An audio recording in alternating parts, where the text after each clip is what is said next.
Alright, welcome back to Himatsubushi. Not gonna lie, I'm a little depressed right now. Just because I watched a depressing movie. It was called Villain from 2010. Great movie, but just very depressing for me, I guess. Would recommend. So hopefully Higurashi can pick me up a bit. Yeah. But we left off at a pretty good note last episode with the grandson is saved successfully. We're gonna call Yuki and probably leave. I still suspected that we'll probably have a talk with Rika before that happens, and there might be some spookiness from her. A spooky talk with Rika, so let's just see what happens, shall we? The lobby was just a short distance down the hallway from the hospital room. I thought that this hospital was a bit too grand for a village like this, but of course it was nothing compared to the general hospital Yuki was admitted to. Running inside a hospital wasn't the best of manners, but calling hours would soon end, so I dashed over in a hurry. There was nobody else in the lobby. It may have been the evening, but there's nobody at the reception desk. Well, this might actually be lucky for me. I wasn't planning to have a conversation to feel guilty about. But it would still be embarrassing to have someone listen to the conversation between me and Yuki. Taking a quick look around, I soon found the payphone. Digging around in my pockets, I grabbed a few coins. I was calling from Tokyo, so I would burn through this amount fairly quickly. I picked up the receiver and inserted a coin, then dialed the number for Yuki's hospital, which I had completely memorized at this point. Where? Where? Where is that? Is that supposed to be the telephone ring? That's something I haven't seen. It's more like a brr. I can't roll my R's, but bring, bing, bing, or a buzz, buzz.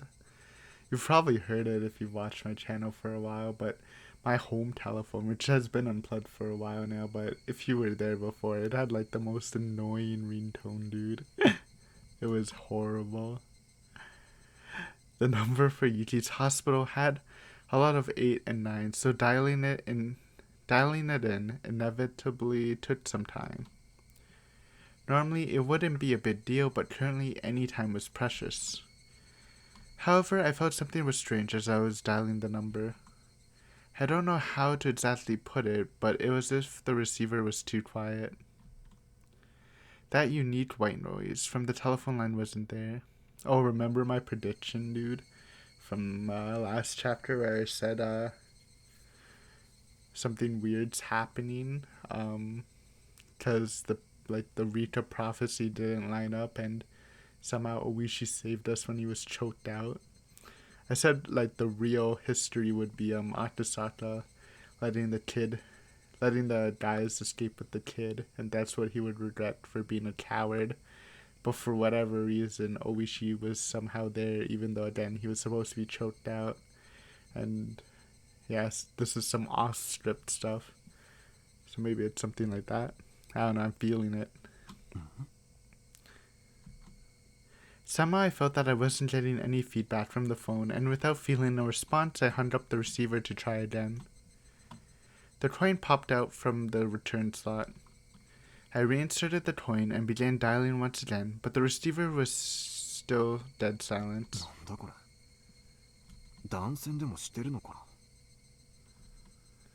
While I was wasting time like this, the amount I had to spend talking with Yuki shrunk. I began to feel needlessly impatient. I felt the presence of someone on the other side of the glass, so I called out. There was an immediate response, and a man who seemed like a pharmacist came over. Yo, or alternatively, like this really happened, but you know how he woke up in the clinic theory? There we go, another jab at it. It's still not dead, even though nothing really happened with the clinic theory and the Toragoroshi. It's bringing it back. この電話の調子がおかしくて。ちょっと見てもらえますか？ The man came over and tried testing various things with the receiver pressed to his ear. Come to think of it, this was someone who worked at the hospital, not someone from the phone company. Just as I didn't know much about phones, neither would he. あれなんだこれ。 The man held up the cord that connected the phone to the wall. Oh, okay. It was severed. Maybe I was thinking too up there with the scripting stuff, but we can leave those out there theories for the theory video. なんだこれ。 That's bad vibes, though.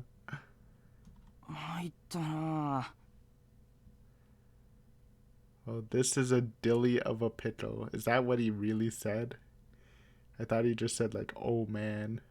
これじゃ電話会社の人に直してもらわないとどうにもならないですね。 You know, that's a good one, dude. That's something worth remembering. Well, this is a dilly of a pickle, dude. I kind of love that. 電話でしたら事務室のを使います？ I didn't want the people in the hospital office around while I was talking. 近所に公衆電話はありませんか？ここを出て道なりに行くと商店街に出ます。そこのどこかの角のタバコ屋にあったような気がするな。 As long as you don't go to the cursed one where Keiichi died, or attempted to die there. 行けば見つけられると思いますよ。 That would be real spooks. I was dressed in a hospital gown. I was wearing sandals on my feet. My head was wrapped in bandages. Just looking at me, you could tell I was a hospital patient. No matter how you looked at it, I was not dressed to be wandering outside. But that's where the impetuousness of youth came in. Choosing the chance to talk with Yuki for even a little longer, I headed outside in my current state. Sorry, allergies are up. I guess I didn't mention that in Higurashi.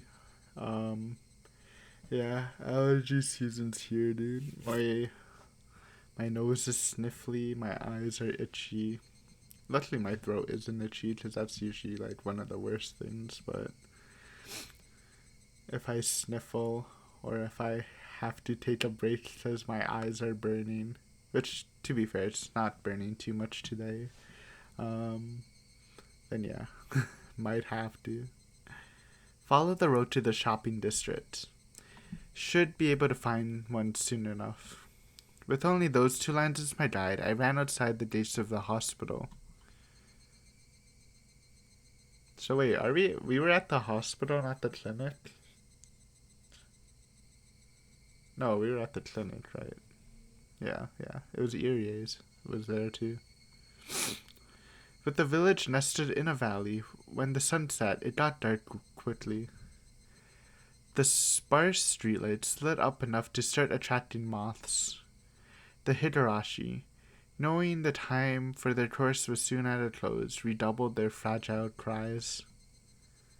I think that was a new CG. I haven't seen that one. Well, there's a lot this chapter, but I used to point them all out, so might as well start again. Finding the payphone wasn't as easy as the person at the hospital had suggested.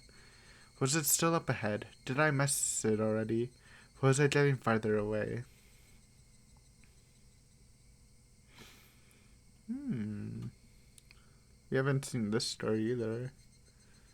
The vending machine.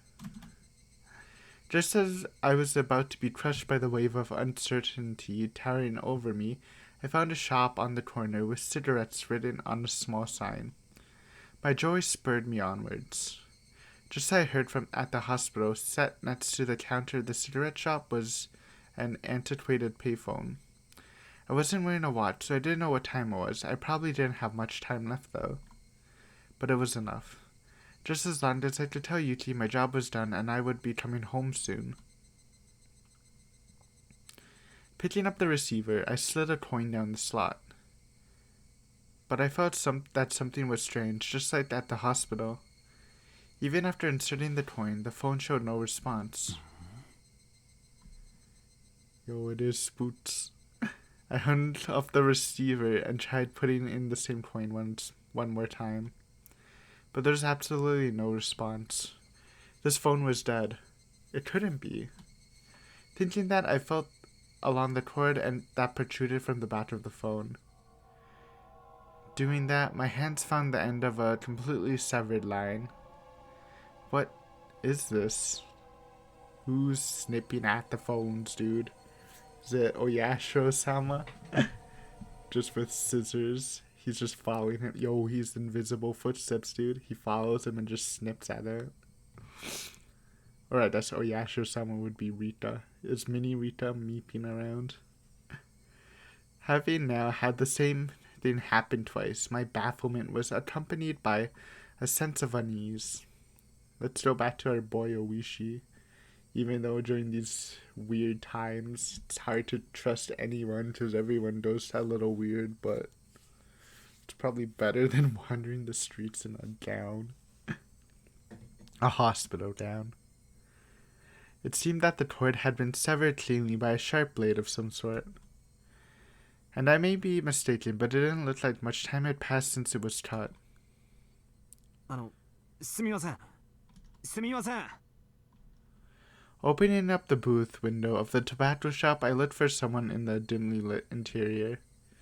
Eventually, there were sounds of somebody plodding down some stairs, and an old lady appeared. The old lady's plodding and lethargic steps, for some reason, only served to make me more frantic. タバコですかいね。小さまでねんとわがねのしゃ。タバコを買いたいわけじゃないんです。この電話が。 Realizing that saying the phone was broken and asking them to take a look at it was going to get me nowhere, I swallowed back my words. この電話が壊れてるみたいなんで、別の公衆電話があるところを教えてもらいたいのですが。 The old lady moved her jaw up and down slowly as if chewing on the meaning of my words. It seemed that she wouldn't understand until she had digested things thoroughly. 電話壊れてますかいね。そんな難儀だわ。 She said the dilly of a pickle line, dude. 他の公衆電話を当たってください。 The old lady directed me to another payphone that seemed quite a ways away. Yo, it's... What if someone's... What is happening, dude? Okay, what if someone's, like... It's like a Mario situation, like your princess is in this castle, like they're using the broken payphones to direct this guy, maybe back to Hinamizawa somehow, or to the cursed payphone where Keiichi almost committed suicide. That's my guess. Like, well, like, what is happening? Why did she also say dilly of a pickle? Do you know, like, what is the likelihood of someone saying dilly of a pickle twice in the same day? Probably like the same hour, too. It's kind of insane. Her way of telling me was so long-winded that I inadvertently started to get impatient. At that moment, I spotted a clock in the dim interior of the store. The minute hand was just about to point straight up. Even if there was a phone right here I could use, I would only be able to tell Yuki good night with the time I had left. On top of that, my destination was a remote payphone which I didn't know the exact distance to. If I was of a normal state of mind, deciding to give up the phone today would have been the natural thought process. No, dude, you're getting lured.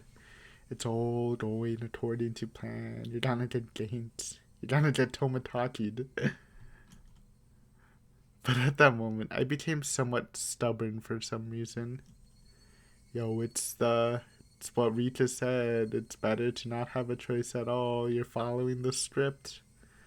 I mean, I'm kind of memeing with the script, but the fact that this arc is supporting the script stuff so much, I think it's almost like It's like 80% cleared for me that it's probably one of the answers to the mysteries. Now, how the script is being handled, I don't know, but it seems pretty solid right now. Unable to use the phone in the hospital and coming out here and still being unable to use one.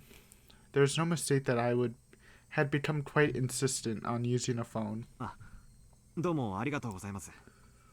その電話ボックス探してみます。 How about we go to Oishi and let him drive us to some phones, and if they're all tough, then drive us to the hotel where we can use our hotel phone. And if that's tough, then I don't know, dude. Then we might have a problem. Maybe we should investigate this stereo phone cord cutter. Refusing her offer to draw me a map, I left the tobacco shop. According to the old lady, even though the phone booth was quite far away, it would be easy to find. I just had to follow the road straight down, and I'd eventually find it. Sandals flapping as I ran, I couldn't help but laugh at myself. I'll admit, I was quite steadfast about calling Yuki, and I liked how the old lady didn't even comment on our hospital gown outfit, dude. I don't know why I'm saying dude so much. I guess I'm in a dude mood. I'll stop. But there were days when I was tired or busy when I couldn't call her. Even today, my entire body was covered with injuries and I was dead tired. On top of that, there wasn't much time left. It wouldn't be strange at all if today was one of those days I didn't call her. But having twice been foiled trying to call her, had I become hot-headed about it? Was I like the dog who was being told to stay with a piece of food dangling in my face? 何やってんだろうな。 Even so, I somehow couldn't quell the uneasy feeling sitting in the pit of my stomach. It was like that with the hospital phone and the same with the one at the tobacco shop. Both cords were definitely not severed from being frayed by the long years of use. The clean cuts indicated that someone had taken something sharp and deliberately cut them. But who, and for what reason? The more I thought about it, the more uneasy I felt, so I tried to push the thought aside. How far had I run so far? 1 second, dude. Stop saying dude.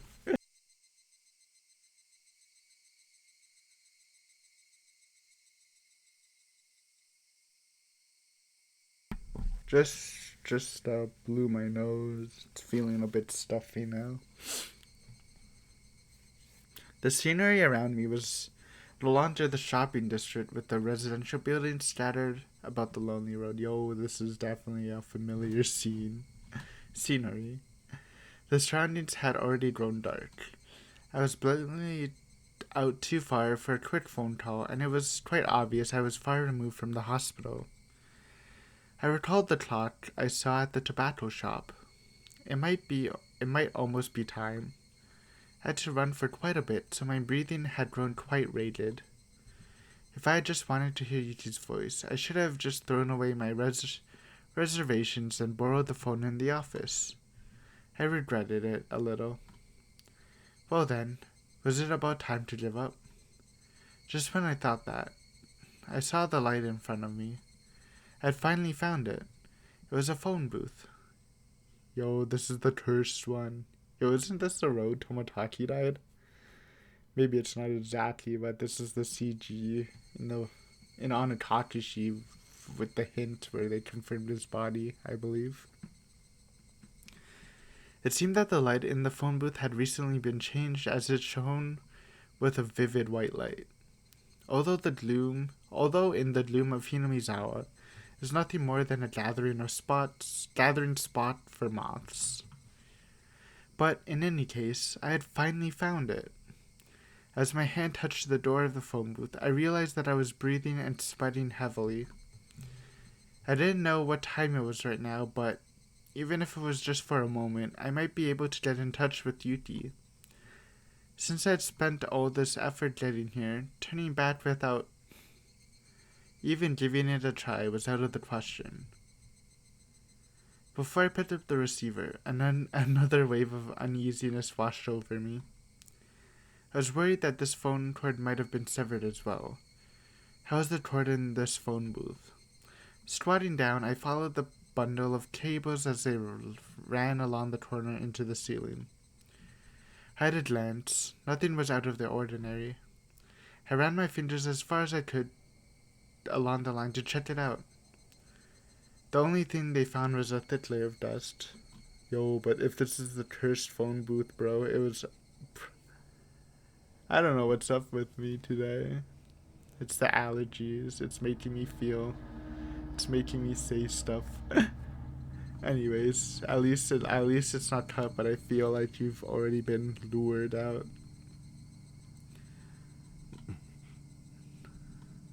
I wonder if it was popular in Hinamizawa to cut the cords of payphones as some sort of tasteless prank. It might be prudent to talk to Oishi-san about this later. Even if it was nothing more than a prank, it was still vandalism of public property. In any case, this one was fine. This time. Pulling out a coin from my pocket with one hand, I picked up the receiver with the other. But this time, before the receiver even reached my ear, I felt something was off. The receiver was light. It was more than a slightly unpleasant feeling. It felt almost sickening. To verify the source of my displeasure, I peered at the receiver in my hand with a measure of reluctance. なんだよこれ Is it fake? Oh no, the cord. Okay. I see, like the cord right at the phone. The coiled cord that connected the receiver to the rest of the phone had been ripped apart, the tip of the cable swinging in the air. It was all I could do to restrain myself as a raw and unpleasant feeling worked its way up the small of my back. It was a type of dread. At that moment, I heard the crunch of somebody stepping on gravel. Hello? The light was reflecting off the glass walls of the booth, leaving me unable to see outside into the darkness. I steeled myself and stepped out of the phone booth. We don't even have our gun, dude. It's only for tonight, guys, I swear. The inside of the booth was lit with that strong light, which might have made it warmer in there. Just stepping outside, I could feel a chill wash over me. And there was the silhouette of a person. Just give it to me straight. Who is it? Okay, it's Rita. I was gonna say, is it Oishi for the big turn of events, but it's Rita, probably. Or is it Mion, dude? That would actually spook me a bit more. Mion being there, because then I'm pretty sure After is gonna be in some big trouble. Rita, I feel like just something spooky's gonna happen, but nothing bad's actually gonna happen to him.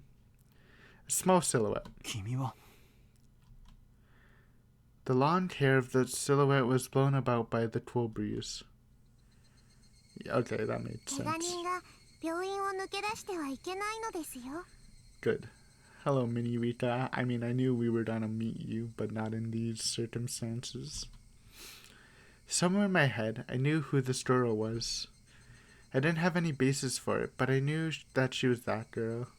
I mean, she looks kind of distinct, but ねえ赤坂 yeah. She, Rita Furude, said that almost like it was a warning. 君が電話のコードを Her expression remained unchanged, and my question was left unanswered. In other words, no response. Regardless, I felt that she had affirmed my suspicions.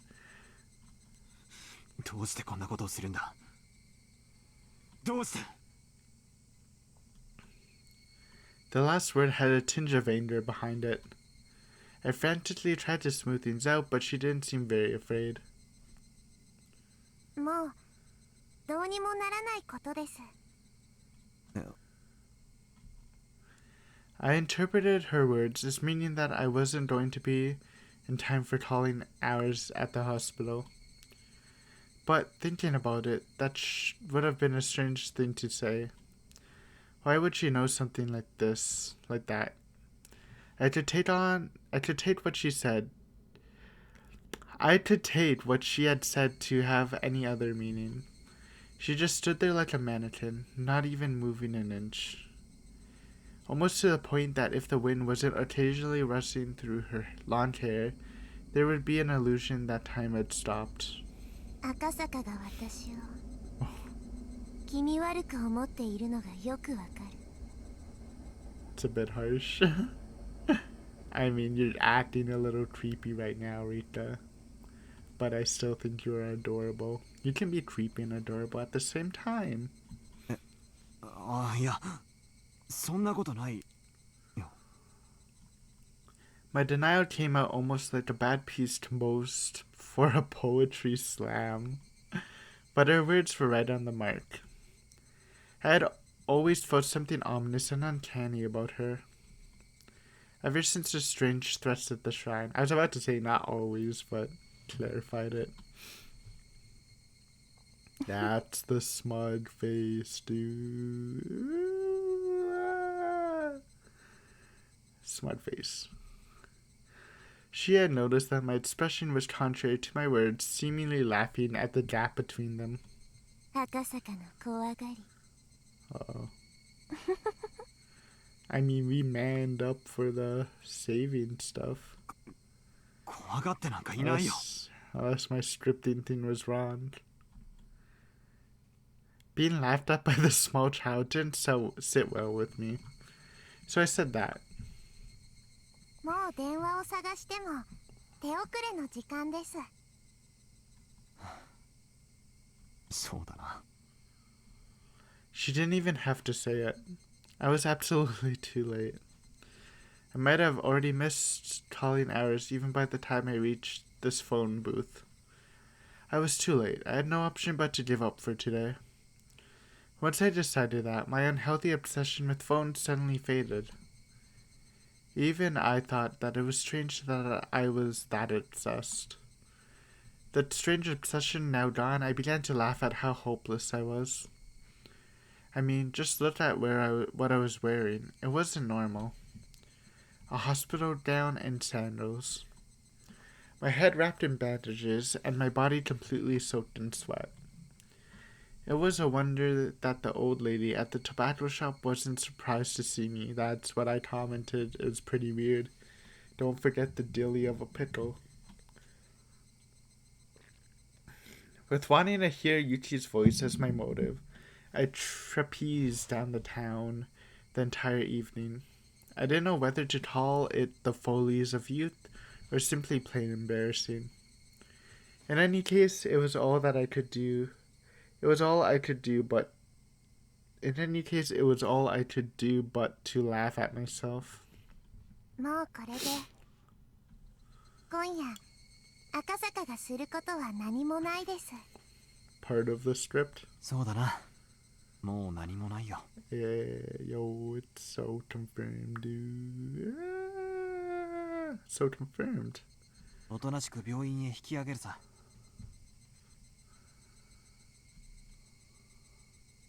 それがいいのですよ。病院への道はわかりますですか？わかるつもりだよ。 She waved a little hand as I began to head back the way I came. She began to follow alongside me.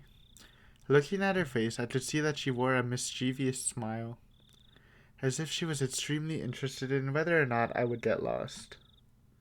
リカちゃんの家もこっちの方向なのかい？なのですよ。こんな時間に一人で表を歩いてるとご両親に怒ら Well, れたり she's しないかい？ lying about that because we're not going in the direction of the temple. 別に怒られませんです。今日はご両親は忙しい日なので僕のことなど忘れていますですよ。それでも帰った方がいい。きっと怒るよ。それでも赤坂とおしゃべりする方が面白いのでいいのです。 She said that with a face free from worry as she looked up at me once more and smiled. When she showed me that smile, the eerie feeling surrounding her faded. But even then, she was still as mysterious to me as ever. We arrived at the corner I had turned at earlier, but it was much darker than before, and with the point of view changed on the return trip, I wasn't very confident that this was actually the corner I turned at. There's no mistake, it had to be this corner. As I began to move my feet again, the girl grabbed onto my clothes. 赤坂は病院へ戻るのではないのですか？ It's a close up. もちろん戻るつもりだよ。道間違えた？ A short moment of silence. Eventually, still holding onto my clothes, she began to walk. It was the beginning of the walk to the hospital this mysterious girl would take me on.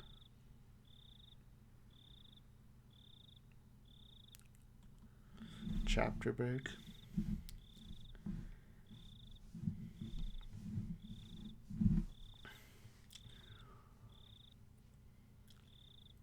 電話のコードを切って回ってたのリカちゃんだろ？ You know, I'm actually gonna stop it here. Extremely short episode, cutting it very close, but I'm not feeling that well. For some reason, I have the dude syndrome where I keep saying dude. Also, my nose feels really stuffy, where it was like literally fine like a couple hours ago. So I mean, I don't know. That might just come with the territory of recording this month, which kind of sucks. But hopefully it gets better. Yeah, short episode. Sorry. It's alright. It's a shorter arc, right? We can take our time with it a bit. But fun. It did. I'm not depressed anymore. I am happy. So, thank you for watching. Because this episode was so short, next time I'll record for a bit more. Hopefully. Like, what do we usually do? Like 40-minute videos? I'll hit you with a 50-minute if possible. So, yeah. Thank you for watching. See you next time. Bye bye.